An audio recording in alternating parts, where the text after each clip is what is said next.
that's easily observed under the light microscope. A rearrangement of two human chromosomes, chromosome 9 and 22, and that rearrangement was initially thought to be a sign of the disease and a diagnostic feature, but it was not until molecular hybridization, recombinant DNA technology, and other methods made it possible to identify what had happened at the junction between a small piece of human chromosome 9 and a big piece of human chromosome 22. Namely, that a gene that we knew about as a precursor to a retroviral oncogene known as the Abel gene, that's named for the man who discovered the Abelson mouse leukemia virus, was fused to another gene, the function of which is actually not relevant today, to make a fusion protein composed of some Abel sequences and some BCR sequences. And that fusion protein has an uncontrolled protein tyrosine kinase activity, which is responsible, we now know, for maintaining the leukemic behavior of cells that express that protein. And over the next several years, after this was all worked out by molecular biologists, it became possible to, as the result of work done by some pharmaceutical companies in collaboration with academic investigators at the Dana-Farber Cancer Center in Boston, to identify a drug called imatinib. It's available throughout the world now under the term Gleevec, that inhibits the active enzyme made by that fusion protein, and as a result of the dependence of cancer cells on maintenance of expression of this highly active kinase, the cancer cells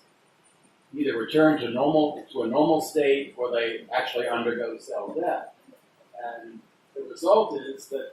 even in the very earliest trials of this drug, the so-called phase 1 trials, essentially every patient who received the drug that inhibited the kinase activity of the Abel fusion protein entered a profound remission with disappearance of leukemic cells. Now we have a much more sophisticated approach to the treatment of this disease based on the use of both Gleevec and other Abel tyrosine kinase inhibitors, so that even when drug resistance arises, it's usually possible to find an inhibitor that works.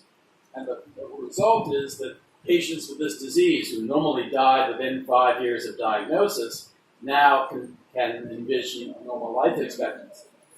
Moreover, it turns out that this drug is active against a few other enzymes that are very similar to the Abel kinase